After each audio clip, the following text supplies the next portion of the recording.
الحمد لله الذي خصنا بخير رسله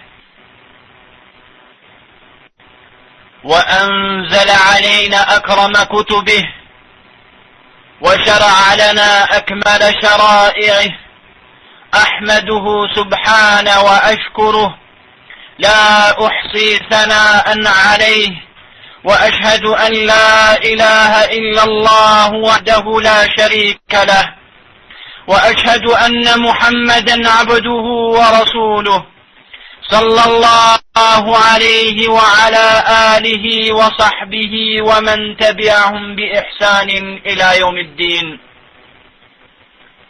Falënderimi takon Allahut, I cili bëri që të jemi pasues të profetit më të mirë, që na zbriti librin më të nderuar dhe që caktoi për ne legjislacionin më të përsosur. E falenderoj Allahun subhanahu wa ta'ala me të gjitha llojet e falënderimeve. Dëshmoj dhe deklaroj se nuk ka të adhuruar me merit veç Allahut, I vetëm dhe I pashok. Si dhe dëshmoj se Muhamedi sallallahu alaihi wasallam është rob dhe I dërguar I tërë dhe bekimi Allahut, si dhe mbi familjen e tij, mbi shokët e tij dhe të gjithë ata që ndjekin rrugën e tij deri në ditën e gjykimit. Friksojeni Allahut o musliman, dhe dijeni se çurdiat në këtë botë janë të shumta, dhe nga gjërat më të habisme në të është se të ullët I çajnë ata që janë të lartë, të fëlliqur I çajnë ata të pastrit, dhe ata që janë të pavlerë flasim për të nderuarit. Vëlla dhe ti o motër musliman, ne sot jemi përballë një lufte të re dhe të egër, që ndërmerret ndaj fesë tonë dhe profetit Muhammed alayhi salatu wassalam në veçanti. Nuk ka dyshim se syri lotoi dhe zemra u trishtua kur pa se si njerëzit të cilët nuk kanë as dhe një ndjenjë njerëzimi, patën guximin të përqeshnin dhe të paraqesnin profetin alayhi salatu wassalam në ato pamje të poshtra. Si të mos lotojnë syt e muslimanët kur I shajnë më të dashurin dhe të nëpërkëmbin figurën e prisit të tyre, duke u fshehur kështu pas spektit të liris. Ata ndërmarrin krimin më të madh dhe fshihen në mbulesën dhe petkun e lirisë dhe demokracisë. Nuk ka dyshim se ata që morën guximin që të përdosin personalitetin e profetit ton Muhamedit alayhi salatu wassalam, mjafton vetëm të hedhësh vështrimin në realitetin e tyre për të treguar se kush janë ata. Njerëz të cilët thënë e tyre kanë bërë lojë, logjikat e të cilëve janë prishur, njerëz të cilët nuk e dinë se ç'është nderi, njerëz që nuk e kanë për gjë, që të dëmtojnë të tjerët e të shkatërrojnë popull. Organizata dhe shoqata janë ngritur për mbrojtjen e homoseksualëve dhe që kërkojnë të drejtat e tyre. Disa të tjera bëjnë tregti me trupin e femrave. Immoraliteti tek këta njerëz është nder, ndërsa homoseksualizmi është liri. O ju besimtar, vërtet Allahu na ka mëshiruar me një mëshirë të gjerë.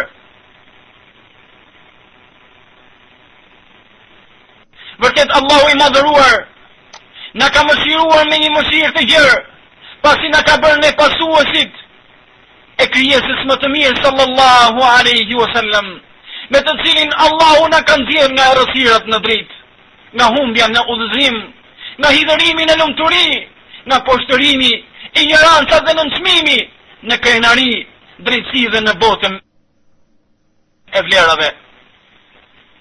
Kush do të ishim ne nëse nuk do të I dërguar profeti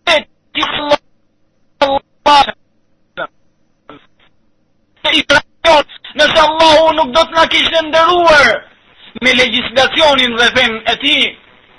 Laqad manna Allahu 'ala al-mu'minina idh ba'atha fihim rasulan min anfusihim yatlu 'alayhim ayatihi wa yuzakkihim wa yu'allimuhum al-kitaba wal-hikmata wa in kanu min qabl lafi dalalin mubin.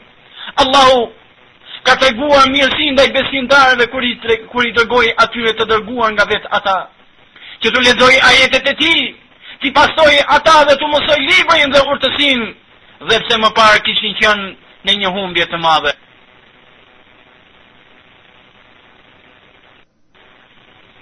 Allahu i madhëruar e ka thirrur të gjithë profetët e mëparshëm me emër, ndërsa të dërguarin tonë Muhammedin alayhi salatu wassalam e ka thirrur o profet, ku thot: Ja ejuha rrasulu la yahzunka alladhina yusari'una fil kufr. O ti profet, mos u shqetëso për ata të cilët vrapojnë pas mohimit. Po ashtu e ka thirrur ata o i dërguar, ku thot Allahu xhallahu: Ja ejuha nabi, o ti i dërguar. Po ashtu Allahu i madhëruar e ka nderuar profetin Muhammed alayhi salatu wassalam duke e cilësuar ku thot: Subhana alladhi asra bi'abdihi laylan min al-masjid al-haram ila al-masjid al-aqsa. I lartësuar është ai i cili e bëri që robi i tij të udhëtoi për një kohë brenda, pra për një kohë shumë të shkurtër nga xhamia e shenjtë Ka'bja për në xhamin e shenjtë Kudsin. Po ashtu ka dëshmuar Allahu i madhruar se profeti Muhammed alayhi salatu wassalam ka qenë që e meritonte të quhej robi Allahu subhanahu wa ta'ala. Kur thot: Wa annahu lamma qama Abdullah yad'uhu.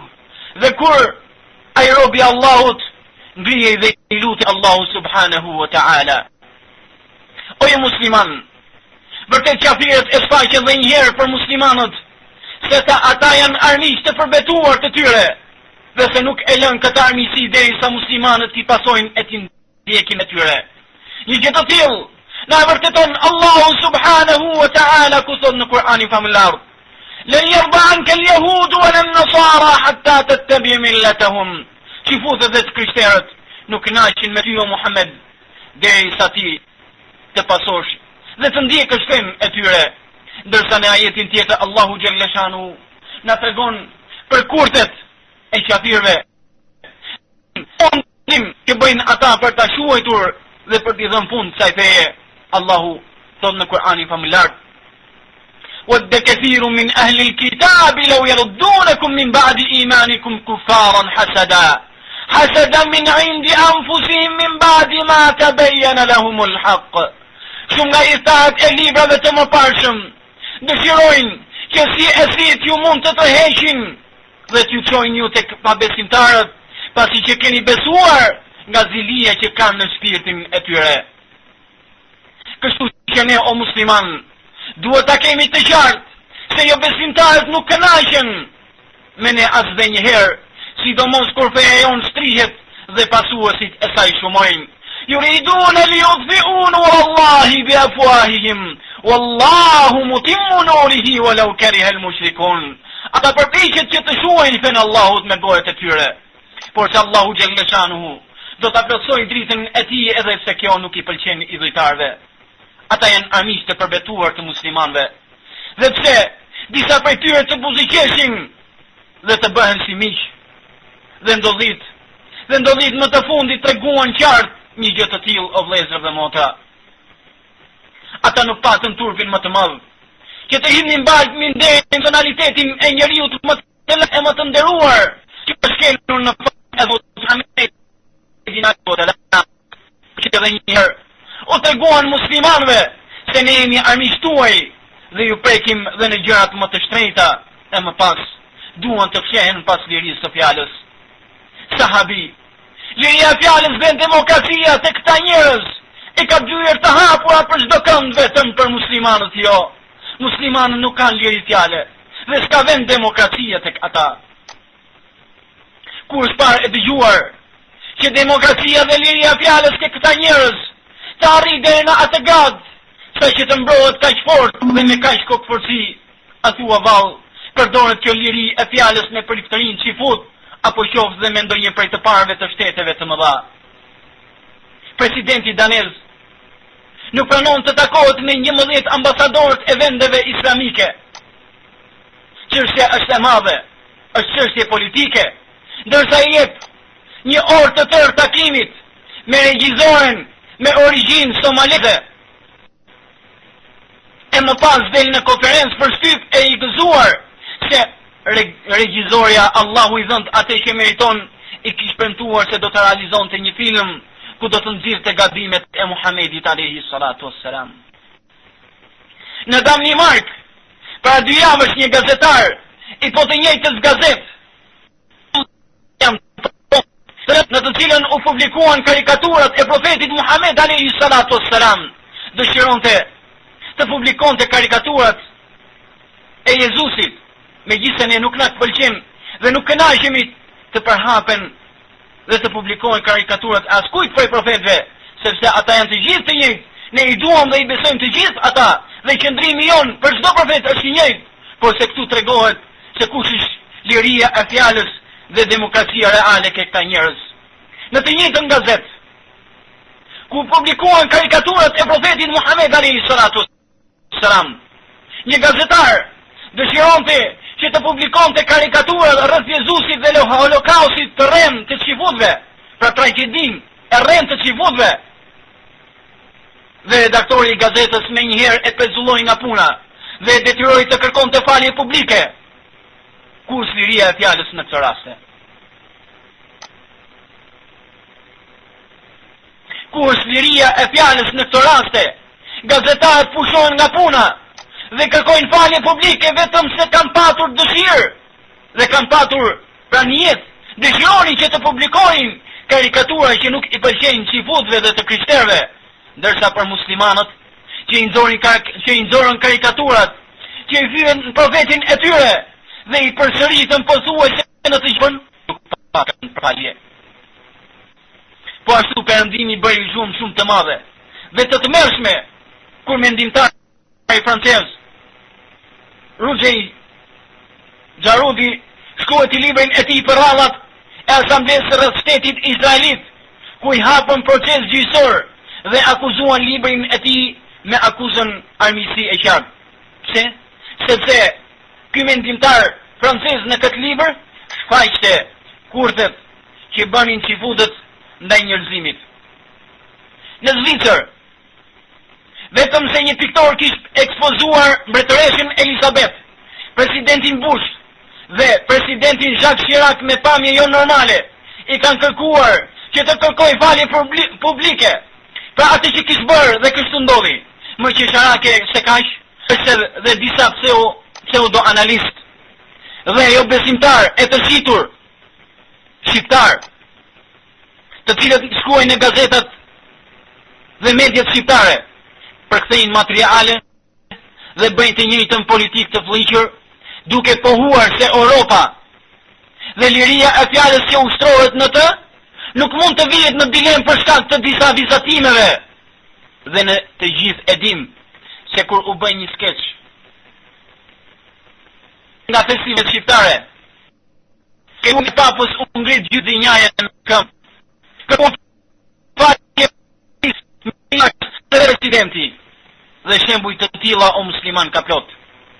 Veç kësaj, pretenduesit e demokracisë së rreme, Danimarka e cila çon gjithë dynjan në këmbë për të bindur muslimanët se po bëjnë gabim që kanë ndërprerë lidhje tregtare me të, e cilësuar, duke cilësuar një gjë të tillë, shkelje ligji po harron se po Danimarka vetë vite më parë i ka bërë bojkot mallrave gjermane, se kjo e fundit ka ndaluar përdorimin e gjuhës daneze në veri të vendit. Atëhere, le ta dim të njerëz o musliman, se profeti Muhammed alayhi salatu wassalam është më i dashur për ne se sa gjuha e këtyre njerëzve. Dhe kot nuk ka thënë Allahu xhelle shanuhu, in takunu ta'lamuna fa innahum ya'lamuna kama ta'lamun wa tarjuna min Allahi ma la yarjun. Nëse ju lëndoni, dijeni se dhe ata lëndohen ashtu si ju, ndërsa ju shpresoni prej Allahu subhanahu wa ta'ala atë ata nuk e shpresojnë. Këta njerëz, përveç faktit se nuk i kanë kërkuar falje muslimanëve për këtë vepër të shpifur që kanë bërë, por se kanë mbledhur parlamentin për të nxjerrë ligj ku të urdhëroj për legjituar në këtë revolt për të vënë në vend figurën e profetit Muhammed alayhi salatu wassalam. Po njëjta gjë bëhet edhe në vende të tjera. një nga ministrat italian kërkon nga Papa Benediku i VI të thërrasit të krishterët për luftë kryqëzatash ndaj muslimanëve. Po ashtu parlamentarë në Itali kërkojnë që të formulohet një ligj në Itali që ndalon shtetasit italian të martohen me musliman nga Afrika se mos stohet islami në këto vende.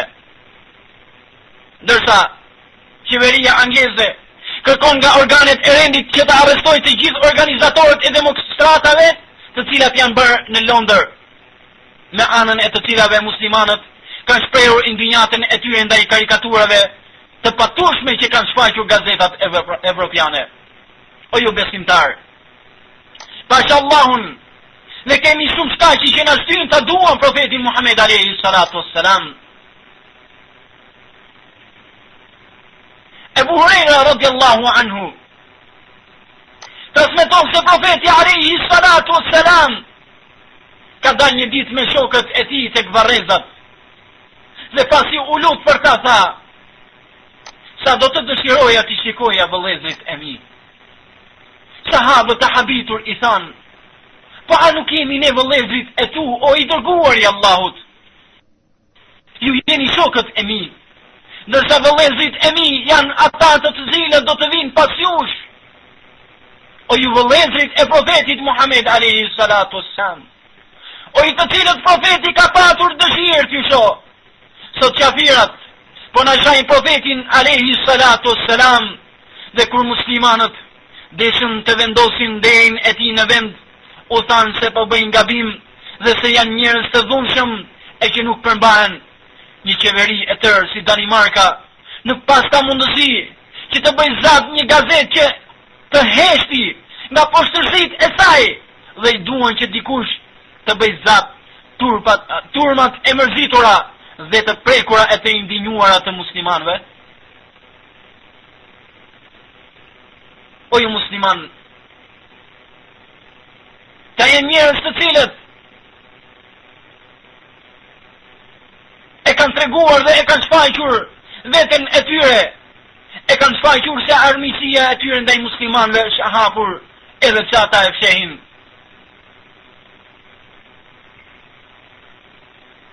Kryeministri i Danimarkës,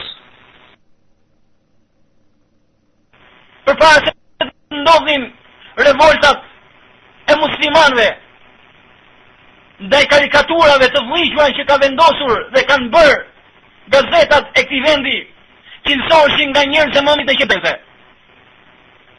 Nuk kishte mbledhje qeveritare, nuk kishte simpoziume, vetëm se ky njeri do të ftohej dhe ishte njeri i nderuar, edhe se gjuha daneze ishte pak e dobët. Marrëdhëniet e këtij personi me shtetin kanë qenë aq të larta dhe aq të mëdha sa që nuk përvillet. Dhe kur ky njeri, e lutem Allahun xhelle shanu që ta shpërblej dhe ta forcoj dhe ta përqendroj në fenë Allahut, i bëri ball dhe i qëndroi fort në kërkimin e të drejtës së muslimanëve dhe quajnë e atyre të cilët bërën të krim dhe dhënien e tyre atë që meriton, kur qëndroi përballë këtyre gjërave, nxorrën për të 1001 të zezat. Thanë se ai është kriminal, thanë se ai po i nxit muslimanët që të shpallin luftë Danimarkës, thanë se ky njeri paska lidhje me këtë dhe me atë organizat terroriste. La ilaha illallah. Po a nuk ka qenë ky njeri me merresh të larta në këtë pushtet dhe në këtë qeveri, e cila i studion të gjithë njerëzit me të cilët ajo bashkëpunon? A nuk ka qenë ky po i njëjti njeri? Por se sot që u bë armik i tyre dhe që donte të vinte në vend nderin e profetit Muhammed alayhi salatu wassalam, sot ai u bë armik dhe i nxorrën 1001 të zezat. Po ku ishin këto 1001 të zezat dje? Ka arritur aq puna o lezër sa që muslimanët, pra imamlarët e xhamive, kërcënohen me jetë a vdekjen në Danimark.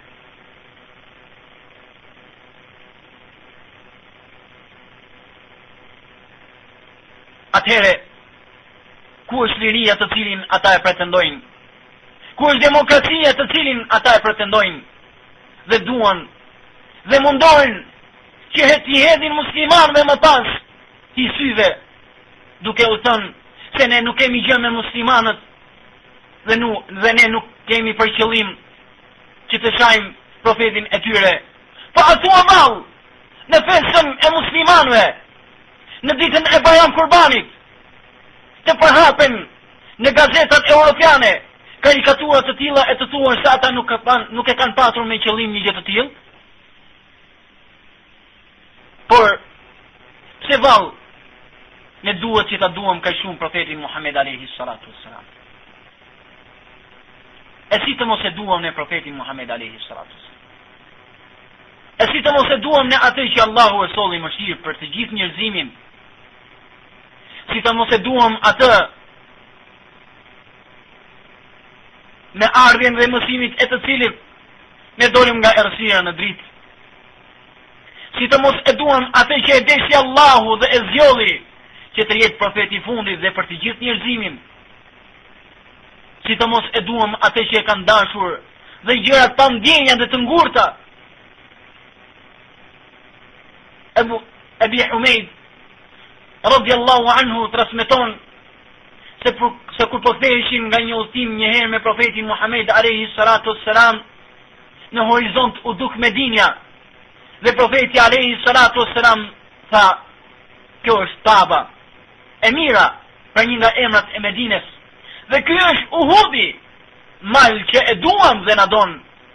O ju musliman, mali i Uhudit, i cili nuk ka ndjenja, i cili nuk ka shpirt, është diçka e ngurtë, e don profetin Muhammed alayhi salatu wassalam. Atëhere, a nuk kemi ne muslimanët të duam Muhammed alayhi salatu wassalam?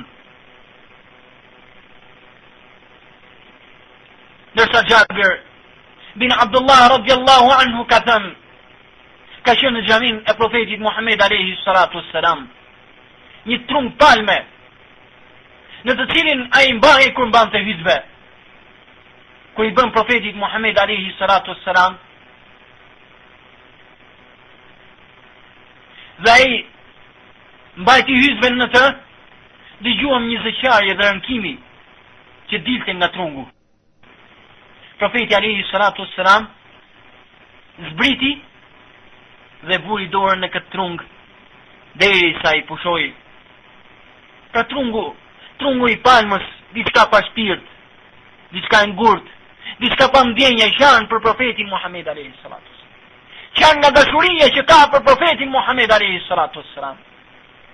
Atëherë, si të mos e duam atë që na ka dashur ne dhe është kujdesur për ne, edhe më shumë se ne për vetvetet tona, o musliman. Enesi radiallahu anhu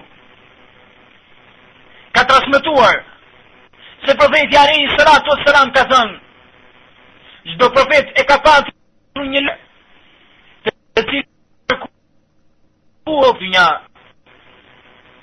ndërsa unë e kam rezervuar atë ndërmjetësim për ymetin tim ditën e gjykimit. Abdullah ibn Umeri radiallahu anhu ka thënë: një ditë profeti alayhi salatu wassalam na tha: a nuk kënaqeni ju të jeni 1/4 e banorëve të xhennetit? Thot Abdullah ibn Umeri radiallahu anhu, në ato moment sahabët dhanë tekbir, thënë Allahu Akbar, sepse profeti alayhi salatu wassalam po i përgëzon me diçka të madhe. Por se përgëzimi nuk mjafton këtu, o musliman. Përgëzimi është më i madh akoma. Ai vazhdon të rritet edhe më shumë. Profeti alayhi salatu wassalam në këtë moment e thot: unë shpresoj që ju të jeni gjysma e banorëve të xhennetit. La ilaha illallah Muhammed Rasulullah. Profeti Muhammed alayhi salatu wassalam të ngrihet nga varri ditën e gjykimit. Dhe kur të kaloj siratin, do të thot, ummeti, ummeti, o Allah, ymeti im, në momentin më kritik, profeti Muhammed alayhi salatu wassalam do të jetë më i dobishëm për muslimanët se sa vet ata me vetvetet e tyre. Profeti alayhi salatu wassalam thot në një hadith, unë do të jem i pari i cili do t'ju pres juve tek burimi im.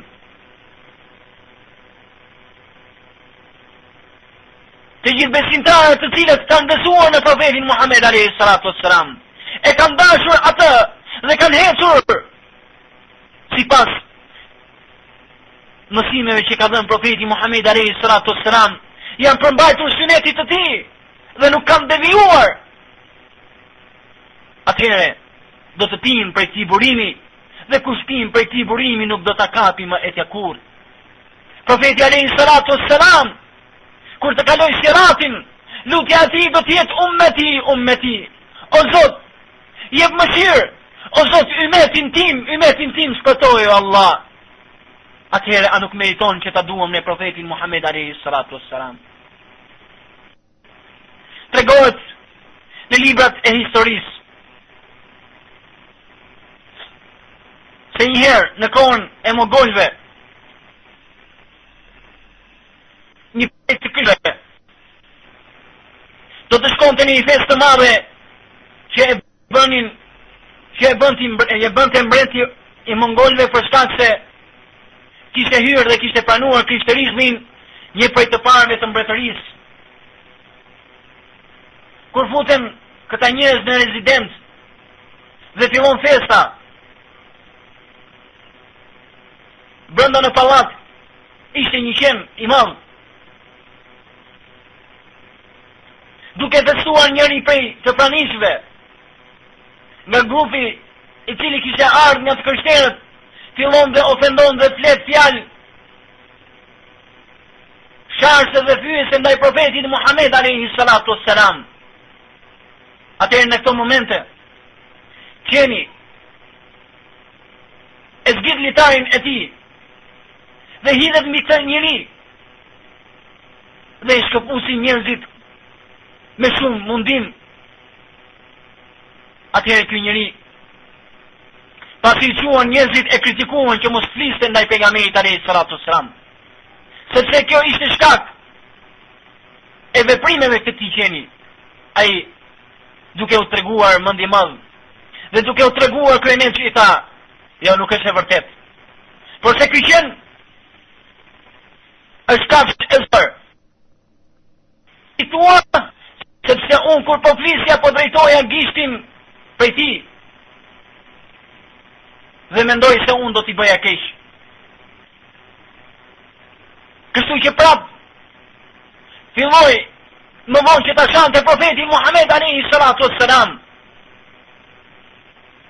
Atëherë qeni e zgjidhi litarin të cilin e kishin lidhur, ta e këputi atë dhe ju vërsulin t'i burri dhe nuk e lëshoi atë deri sa vdiq. Atëherë njerëzit e kuptuan se kjo ishte dënim për të njeri nga Allahu Gjelleshanu, dhe në atë moment dhe në këtë festë që bëj për shkak se kishte pranuar krishterizmin, një person nga familja mbretërore e Mogolëve pranojnë islamin 40.000 persona. Allahu Gjelleshanu e mbron profetin Muhammed alayhi salatu wassalam me çdo gjë. Çdo krijesë është ushtari Allahu subhanahu wa ta'ala. Ndaj mos na vini habi o musliman, nëse dëgjojmë se Allahu Gjelleshanu i poshtron të krishterët dhe ata të cilët në përkëmbin figurën e profetit Muhammed alayhi sallam. O ju musliman, vërtet muslimanët në këtë ngjarje treguan se erdhi për takoha që ata të bashkohen në një fjalë të vetme në mbrojtje të profetit Muhammed alayhi salatu wassalam. Ungriti vogli dhe i madhi që të shprehet të zemërimin e tij ndaj profetit Muhammed alayhi salatu wassalam. O ju musliman, me të vërtet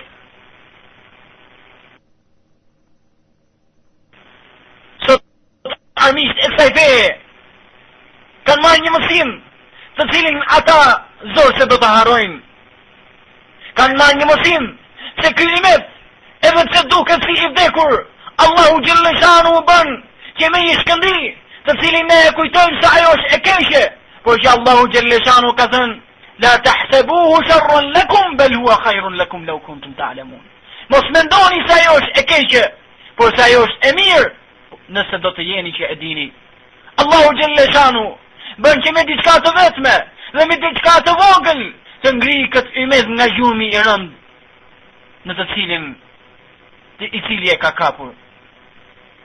Por se kërkohet nga muslimanët që të gjejnë rrugët e duhura për të vendosur në vend figurën dhe personalitetin e profetit Muhammed alayhi salatu wassalam. Muslimanët bën Allahun Gjellëshanuhu se ajo e cila i bën ata njerëz armiqt e kësaj feje të trishtohen më tepër, të pikëllohen më tepër, nuk është grisja e flamurve, nuk është bëzdisja e ambasadave, por se është pasimi i profetit Muhammed alayhi salatu wassalam, zbatimi i fesë të tij, dashuria ndaj tij.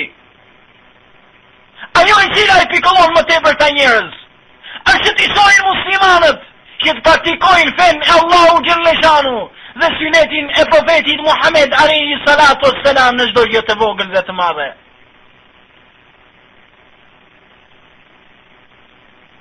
Dhe Allahu Gjellëshanu ka thënë të vërtetën: in kuntum tuhibbun Allah fattabi'uni yuhibbukum Allah. Nëse doni që Allahu t'ju dojë, më pasoni mua. Ta më pasoni mua se Allahu Gjellëshanu do t'i dojë. Oj musliman, pasha Allahu subhanahu wa ta'ala, nëse muslimanët kthehen me fen e tyre dhe bojnë me synetin e profetit Muhammed alayhi salatu wassalam, largohen nga rrugët e humbjes dhe rrugët e kota, atë që ka ardhur në fjalën Allahu dhe synetin e profetit Muhammed alayhi salatu wassalam, pa devijuar prej tyre, betojmë në Allahun Gjellëshanu se kjo është më e madhe për ta se demonstratët, është më e madhe për ta njerëz se djegja e flamujve. Betojmë në Allahun subhanahu wa ta'ala. Pa dyshim Allahu Gjellëshanu e ka ngritur lart pozitën e profetit Muhammed alayhi salatu wassalam. Ata në këtë lloj karikaturësh nuk kanë sjell profetin Muhammed alayhi salatu wassalam. E ku e njohin ata të dërguarin Allahu sallallahu alaihi wasallam? E ku e njohin ata për të cilin sahabët radhiyallahu anhum kanë thënë nëse do të shikonim, kur shikonim hënën dhe fytyrën e profetit Muhammed alayhi salatu wassalam, fytyra e profetit Muhammed alayhi salatu wassalam ka qenë më e bukur se sa hëna. Shkëlqen të më tepër se sa hëna. Ata duan të tregojnë se muslimanët dhe prisi i tyre Muhamedi alayhi salatu wassalam është kriminal. O ju vëllezër, Allahu Gjellëshanu po i nxjerr të palarat e tyre nga vet ata. Shikoni se çfarë kanë nxjerr në televizionet australiane dje, se çfarë ushtarët anglezë në çfarë kanë dalë në kanalet perëndimore, se çfarë bëjnë ushtarët irakian me minorenët irakian, ushtarët anglez me minorenët irakian. A nuk janë të dhunë? A nuk është ka dhunë e ardhur nga perëndimi? A mos i ka mësuar ata Muhamedi alayhi salatu wassalam? O ju musliman, vërtet liria e fjalës e ka burimin të feja islame dhe nuk e ka burimin për tyre, por se liria e fjalës tek ata njerëz është armë të cilin ata luftojnë islamin. duhet prej muslimanëve që të kthehen në fenë Allahu xhalleshanu me një kthim të sinqert, të friksojnë Allahu xhalleshanu dhe të mbështeten vetëm tek ai. Ta duan profetin Muhammed alayhi salatu wassalam më shumë se ç'duan fëmijët e tyre, pasuritë e tyre, baballarët e tyre, më tepër edhe se sa veten e tyre, të ngjajnë sahabeve radhiyallahu anhum. O ju besimtar, ta imagjinoj çdo njeri prej nesh vetveten e tij. Nëse do të ishte në luftën e Bedrit, çfarë do të kishte bërë? Nëse do të ishte në luftën e Uhudit dhe do të kishte ngelur vetëm me profetin Muhammed alayhi salatu wassalam. Si tillur, adoruar që ta gjente ai vdekjen përpara profetit Muhammed alayhi salatu wassalam. Kështu duhet ta duan me profetin alayhi salatu wassalam. Dhe i kanë sjellë për to shembujt më të bukur sahabët radhiyallahu anhum. Habab ibn Mundhir radhiyallahu anhum e marrin kafirët pas luftës së Bedrit dhe duan që të hakmeren ndaj tij. Kur e çojnë në vendin e ekzekutimit i thonë: a do dëshiroje që Muhamedi alayhi salatu wassalam të ishte në vendin tënd dhe ti të ishe tani me gruan, me bashortën dhe fëmijët e tu? Ai thot: pasha Allahun, nuk do dëshiroja që unë të isha në rahati dhe bollok dhe të gruaja dhe familja ime dhe Muhamedin të shponte vetëm se një gjëmbë. Ndërsa Saad ibn Ubada radhiyallahu anhu në luftën e Uhudit, mbas i mbaron betejë, profeti Muhammed alayhi salatu wassalam u thot shokëve të tij: kërkoni tek të plagosurit dhe tek të vrarët për Saad ibn Ubada radhiyallahu anhu, ndoshta i gjeni se ka akoma jetë, e nëse ai ka akoma jetë, dërgojni selam prej neje. Shkon një prej sahabe radhiyallahu anhu, i gjën në vrarët dhe i thot: i dërguar e Allahu të ka quar selam. A i thot: kthej profetit Muhammed alayhi salatu wassalam selamin dhe thuaj ensarve: nëse Allahu xhalleshanuhu len ke ju jetë aj sa të hapni dhe të mbyllni syt, sa të lëvizni qërpikun, mos qofshi nëse Muhammedin alayhi salatu wassalam e prek ndonjë e keqe. Pra mbrojeni Muhammedin alayhi salatu wassalam deri në momentet e fundit. Por se si kërkohet nga ne në këto ditë që ta mbrojmë profetin Muhammed alayhi salatu wassalam, kërkohet që ne ta mbrojmë duke vepruar me synetin e tij, se wallahi pasha Allahun xhalleshanhu, kjo është lufta më e madhe që ti o musliman ndërmerr ndaj këtyre njerëzve. Gjëja më e madhe që i trishton të njerëz, si thash edhe më parë, është që ti të kapësh fort pas fesë Allahun xhalleshanhu. Kërkohet prej nesh të ditë, qofshin musliman të thjesht, qofshin baballar, qofshin nëna, edukator, imam xhamie, thirrsat,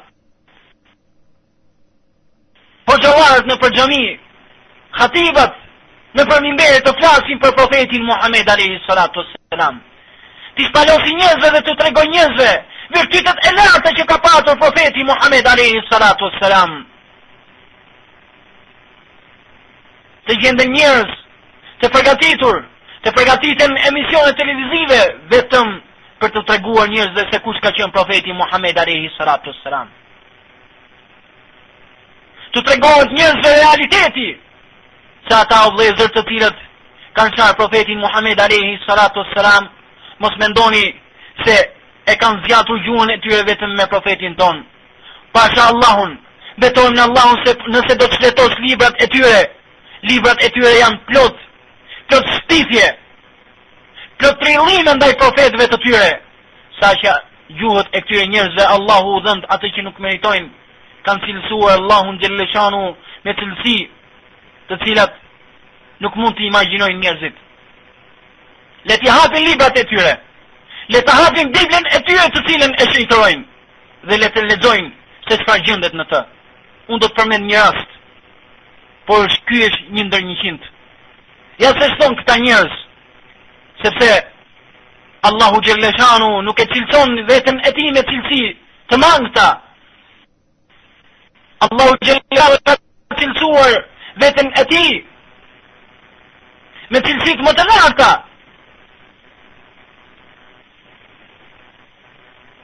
Në dhjetën e vjetër, në letrën e parë të Korintasve, numri 1,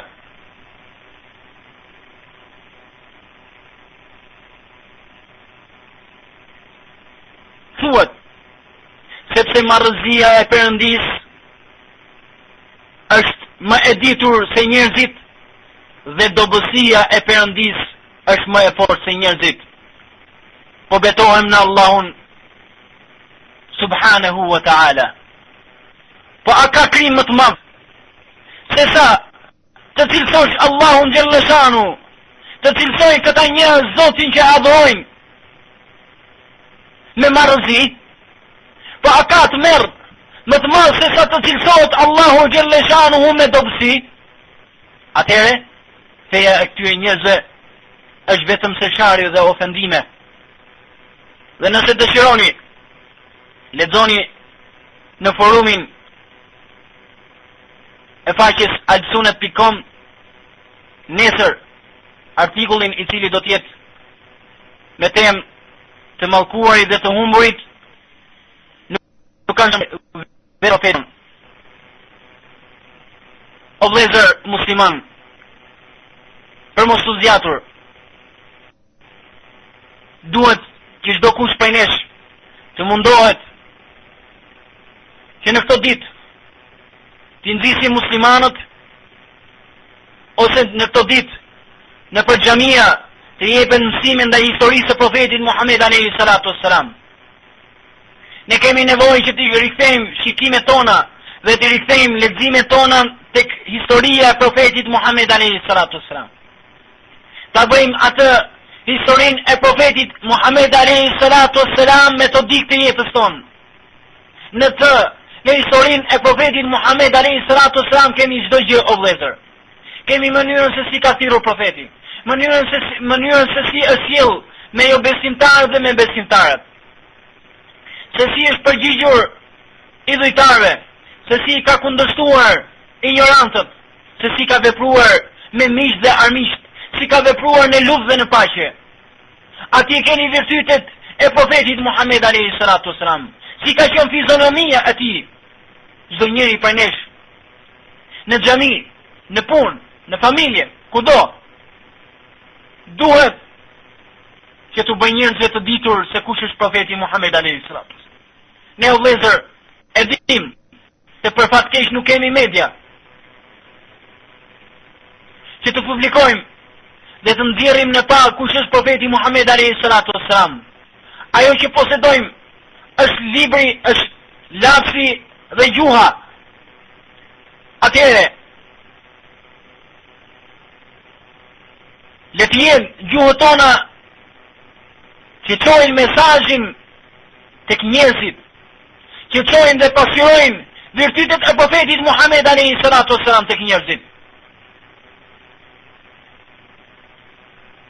Tu bëjnë të qartë njerëzve se kush ka qenë profeti Muhammed alayhi salatu wassalam. Tu bëjnë të qartë atyre sa i ka ardhur mëshirë për njerëzimin dhe jo luftë.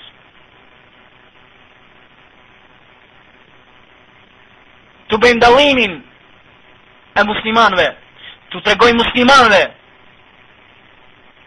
se kush ka qenë historia e muslimanëve dhe kush ka qenë historia e feve të tjera. Çfarë kanë bërë kryqëzatat dhe si janë sjellur muslimanët. Prandaj o vëllezër dhe jo motra përpara nesh është detyrë e madhe. Sepse qafirët kanë hapur organizata të cilat i kanë emërtuar 1 milion kundrit, se le të themi ne 1 milion në ndihmë dhe në mbrojtjen Muhamedit. Çdo njeri prej nesh të mos e kursej të vërtetën të bërë të qartë njerëzve se kush ka qenë profeti jon dhe kush është realiteti i kësaj feje. Dhe kush janë terroristët e vërtet. Elusë Allahun Gjellëshanu që të na pali të gjithve. Elusë Allahun Subhanahu wa Ta'ala që të na mëshiroj të gjithve. Elusë Allahun që të na pali ne dhe të gjithë muslimanët kudo që janë. Elusë Allahun Gjellëshanu që të dërgoj paqe dhe mëshirë për profetin Muhammed alayhi salatu wassalam. Allahu elusim që të na bëjë nga banorët e xhennetit, na bashkoj në të me profetin Muhammed alayhi salatu wassalam. O Allah, na bëne për atyre të cilët e duan profetin Muhammed alayhi salatu wassalam dhe i duan të gjithë ata që e duan profetin Muhammed alayhi salatu wassalam. Elusim Allahun Gjellëshanu që të na bëjë për atyre të cilët e ndjekin rrugën e profetit Muhammed alayhi salatu wassalam dhe largohen nga bidatet. Elusim Allahun Gjellëshanuhu që të na vdesi musliman. Elusim Allahun Gjellëshanu të na ruaj nga dënimi i varrit. Kjo dhe pakimet Allahu Gjellëshanu qofshin mbi vulën e profetëve Muhammedin alayhi salatu wassalam dhe Allahu është për blef me të mia dhe na bëni halal për ndonjë keq kuptim apo diçka të paqartë. Allahu është për blef me të mira.